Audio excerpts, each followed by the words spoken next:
I'm going to advertise a cryogenic near-field spectroscopy from visible to mid-infrared frequency ranges that's based at Manchester and give you some examples of our work on topological insulator nanostructures.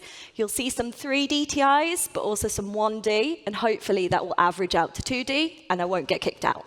So, for those of you that don't know, our group is based in Manchester in the UK, and despite what everyone says, it doesn't rain there all the time. We also have some nice freibades as well. And this is the group that has expanded quite rapidly over the past couple of years.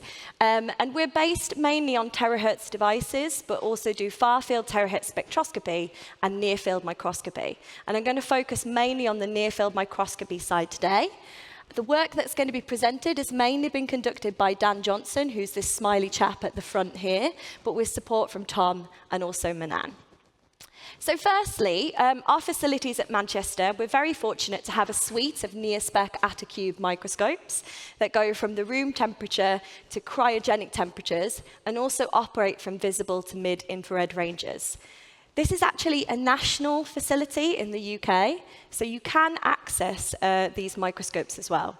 There's funding schemes available, so please just chat to me afterwards if you think that you have an application for using one of these near-field microscopes. We also have some space for expansion, which I'm hoping Atticube's just going to give me a free microscope to add to the collection. The table space is there. But also, if you have a custom laser source, that we're actually really interested in technological development. So if you have an idea and want to couple it into one of these systems, we have the capability and the space to do that. So please do just ask. So specifically, we have one of the lovely cryogenic systems. So we can offer low temperature operation down to 10 Kelvin, pushing these nanoscale spatial resolutions down to 10 nanometer length scales and allow you to perform optoelectronic characterization from the visible to mid-infrared with that surface sensitivity. We've heard some fascinating talks already showing the type of physics that you can access if you have one of these lovely near-field systems. And particularly in my group, we're focused on this terahertz kind of mid-infrared range, and specifically looking at phonon modes, local carrier dynamics, and pushing that out to try and understand one-dimensional, two-dimensional materials. So here's a couple of snapshots of our work on 2D materials. I'm not going to focus too much on this, because one of my lovely students, Shiv, is here, and he's got a poster on this. And he's been really working on using the mid-infrared range with these near-field microscopes to look at confined water in 2D materials nanochannels. So this is the spectral analysis that we've got here, showing that we can show liquids within these nanochannels and be able to understand from our spectroscopy what's within that channels. This was conducted with collaborators in Manchester, Radha Boyer and Ashok's group, so he can chat to you about that. But we've also started looking in the visible range to look at plasmons in graphene nanoribbons, and that's what his poster is on, so please do chat to him about it. We are a spectroscopy group, so we're really interested in extracting out those local dielectric properties on the nanoscale. And one example that we've really looked at is something we know quite well, which is indium nitride nanoparticles. And they famously have a lovely surface oxide layer. So for us, this is a really good material to perform nano FTIR spectroscopy on and start to analyze this data, extract out the dielectric function, and try and verify some of the modeling that goes into this. And we can show quite clearly from this spectral data that we can see presence of surface layers. Now, why is all this kind of analysis and verification important? What we're fascinated in as a group is topological insulator materials. And these have these really interesting surface states that are highly conductive and topologically protected. And we had some great talks explaining them earlier on in this workshop. Specifically, if you're thinking about using these topological materials in a device, the properties of this topological protection and those high conductive surface states are really useful if you're thinking of going down low-loss electronics. And particularly, they have these spin-polarized, helicity-dependent photocurrents. And this is really important for terahertz sources and terahertz devices. So we want to really harness these materials for those terahertz device applications, But we need to understand that surface property very well, and that pushes us towards near-field microscopy. So here's an example of why we're interested in topological insulator thin films. Particularly thinking about terahertz devices, those helicity-dependent photocurrents lead to helicity-dependent terahertz emission. And this is an example that we took on bismuth telluride thin films, and you can see that we're generating a very nice terahertz pulse. If we excite the sample with an optical pump pulse at 800 nanometers, we get a very nice waveform and quite a broadband terahertz spectrum. This is also dependent on the helicity of light. You can see here that it has a very nice polarization dependence, so can give us a switchable terahertz source. And this is a property that's directly related to that topological insulator behavior. The actual mechanisms governing this terahertz emission is quite complicated. There is a response from the bulk carrier density, but there is also a response from the Dirac surface carriers. And there is some surface optical rectification that's not topological, but also topological. So we really need to be able to look at those surface states and identify what they are. One way of kind of going towards understanding the surface states a little bit more, in the far field, one way we can do this is to try and shrink down the dimensions even more and combine these 2D, 3D topological insulators with a nanowire geometry. So nanowires famously have a large surface to volume ratio, so you're maximizing the surface and hoping to reduce the bulk carrier density, which is that kind of trivial behavior.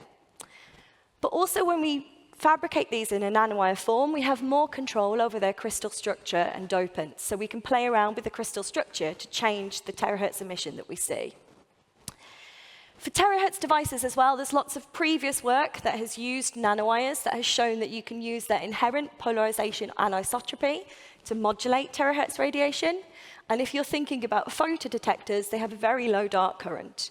So nanowires are good already for terahertz devices, but specifically, if we think about a terahertz emission source with these topological insulator nanowires, you start to see some very interesting behavior. So we don't quite understand these results, but when we combined a Dirac semi-metal into a nanowire format, we were then seeing narrowband terahertz emission rather than broadband, which is kind of like a holy grail in the terahertz community, so that's nice.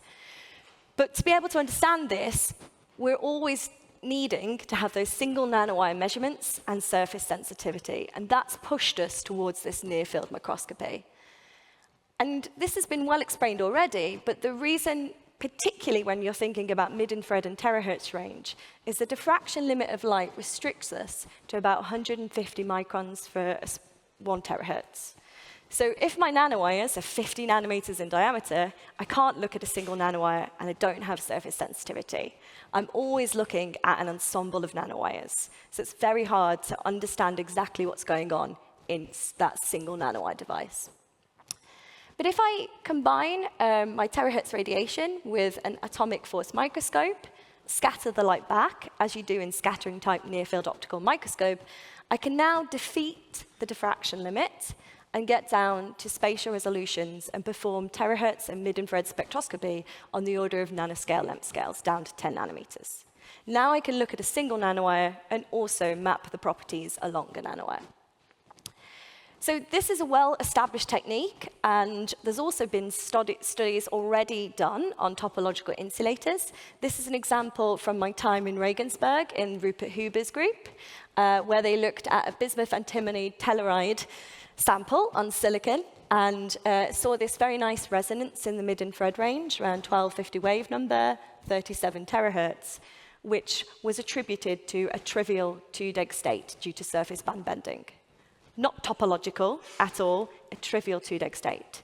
So it just shows the importance of having to look at this, because you can't always assume that everything that you have in your terahertz emission or spectroscopy is due to Dirac carriers. And also, as you move across the sample, you can see that that resonance is changing quite substantially. This is another example from Rainer's group as well, where these materials also show to have some really interesting polariton modes in the terahertz range. I'm not going to focus on this, and also Miriam's up next, and she's got some fantastic examples on this as well, so you're going to hear more about that. But these materials, combining SNOM, terahertz range, very exciting, stay tuned. But people have started to also investigate looking at nanostructures in these topological insulator materials with SNOM as well. And in particular have shown that you can see quite a large phase shift as you move along a nanowire up to 2 pi, which is what you're looking for in a quantum application. Also, if you do the modeling for these structures, you can show that by changing the height and the length of your nanowire, you can actually tune any resonances. So due to that nanowire geometry, you should be able to have also resonances within your range that you could engineer. So we were using that as inspiration, and this is some example on some of our thin films. This is exactly the same thin film that we got our terahertz emission from. It was grown on sapphire by the group in Leeds.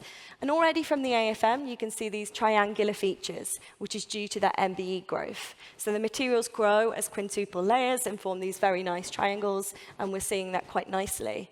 But we do actually have some nanowires, by chance, just growing from this material. So I found that exciting. It was like, please chop them off so I can have some nanowires. But if we focus on a particular region where we don't have those nanowires, we can take some spectral analysis and have a look at, do we see similar features as was seen before? And when we go to the thin film, you can see that there's not really a massive resonance. There is a little bit of a dip around the same region that was seen before at 1250 wave number, but it's not as pronounced when we go to a thin film. In contrast, if we focus on one of our nanowires now, this is the same material, bismuth telluride. It's also MBE grown, but this time it's grown on silicon rather than sapphire, and the nanowires have some variations in them.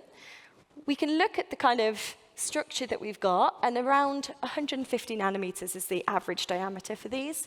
The lengths vary significantly between 2 and 10 microns. But we can look at the spectral analysis for these, and now that resonance comes back, and it's really pronounced.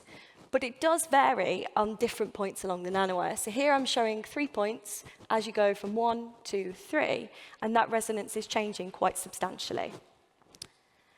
There is a difference, though, between the thin film and the nanowire. This is grown on silicon, and silicon often has a natural silicon oxide layer. So we have to be careful of thinking about, is it the growth procedure that's slightly different, or are we having artifacts from the underlying substrate when we look at this particular material?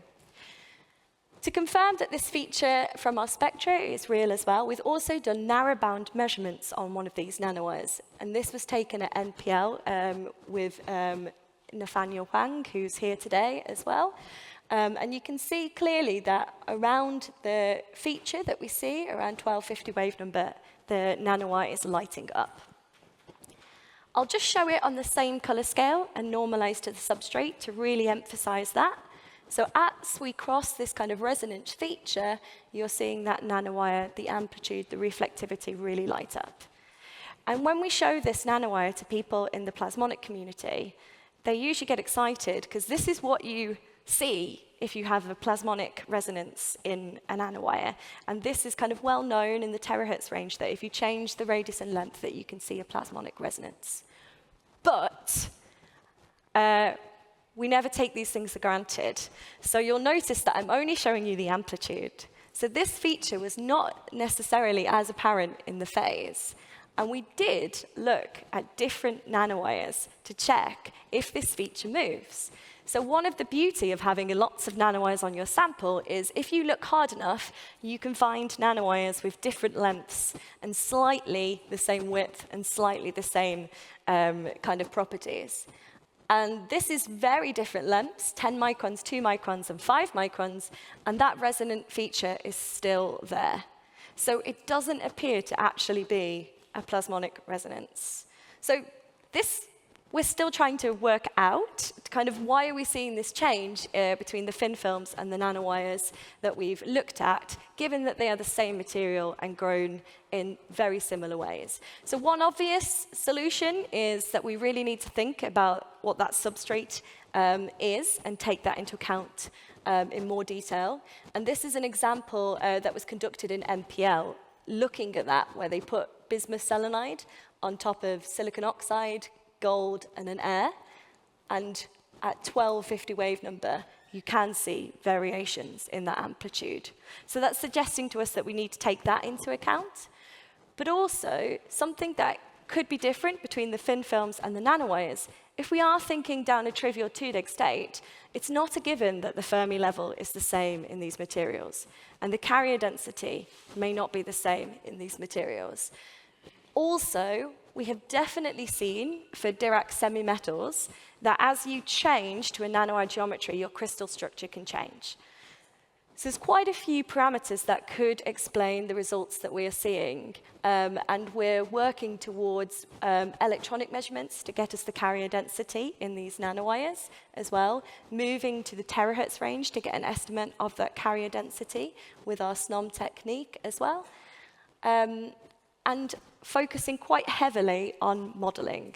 So multi-layer models are really important, especially if we've got these kind of changes in substrate. So one of the things we have focused on is looking into the literature, looking at the models that are already out there, and trying to create an open access piece of software that you can all use. And this is an ongoing project to really look into those models in more detail, make them available, and also test them. So this is testing on everybody's favorite TGQ1 reference sample, using some of these multi-layers and trying to extract the dielectric function. So please stay tuned for this release and ask me about it.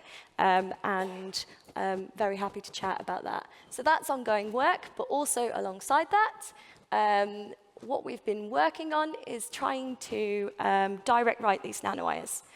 It's extremely challenging if we do want to look at nanowires on different environments and different substrates and different crystal structures to do that in an MBE-grown fashion. So I'm working with collaborators in Manchester to use precursors and resist to try and direct write these by ion beam lithography. And this is our first attempt at doing that. For any terahertz gurus in the room, you'll notice it's on a bow tie antenna. So we're already thinking about how can we make those device architectures ready for our terahertz emission sources. And we've started to move towards the terahertz range with SNOM as well. So we're going to hopefully look at terahertz emission with the near-field microscopy. And something that we're really interested in is, now that we have this kind of local length scales, can we look at locally doping those materials?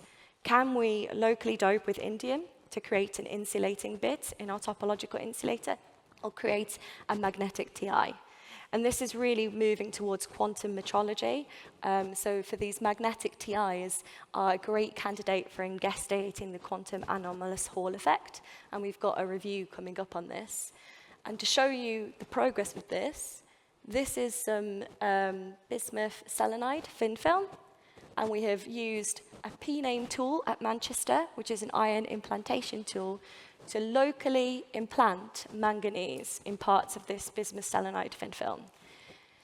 When we go to our AFM, you have to look extremely close to see any variation. The variations are below 2 nanometers in terms of difference where you've implanted your regions. But when we use the SNOM in the mid-infrared range, we can clearly see where we have implanted the manganese in our bismuth selenide thin films. And also, there's a change in contrast between our doping levels. So this was a low concentration of manganese, and this is a higher concentration of manganese. So we're quite excited about this, and we're going to carry on with low temperature measurements of this particular sample to look at that manganese activation energy. So obviously, I don't do this in isolation. So for the direct writing, the work on 2D materials and ion implantation, that was carried out by collaborators in Manchester. And specifically, we're working with a group in Oxford on those topological insulator nanowires and the terahertz emission results. And the thin films that we've shown were all grown by collaborators at Leeds. And a massive shout out to NPL and Nate in particular, who co-supervises Dan, who's contributed to this work. And he'll be also hosting one of their microscopes at Manchester. So In summary, we've got lots of SNOM facilities available. Please chat to me. I'm very nice. You can use them.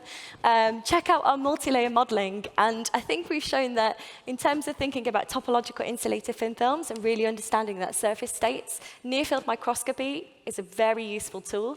And there's a lot of verification to be done. And yeah, with that, thank you for listening and open to questions.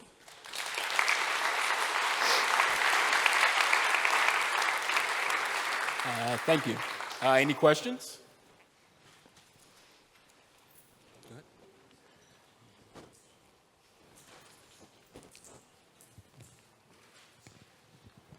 Thank you very much. And I have two questions, if I may. First question is, I think your terahertz emission upon pulse laser was measured on just the TI.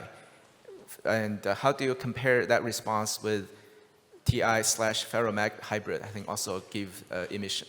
And second question is, from your later part talk, from your signal, can you distinguish response from 2D gas versus actual topological surface state? How do you distinguish? Yeah, both great questions. So to start with, yeah, all of the terahertz emissions so far has just been straight TIs, which are complicated enough for terahertz emission. So most of the mechanisms are due to a combination of circular photogalvanic effect, but also bulk thermal effects, such as kind of bulk rectification, and there's also some surface optical rectification in there.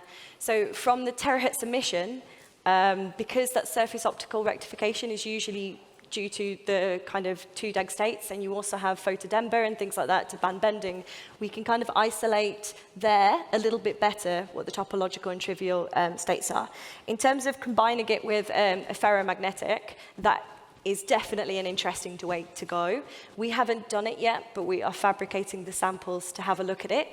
And we do expect to see slightly different behavior for our terahertz emission. So that's work in progress for us. I think there are other groups that are going down that direction as well, probably Tobias Krampref, et cetera, as well.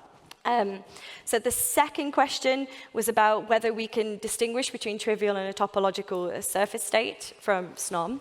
I would not make the claim to necessarily do that.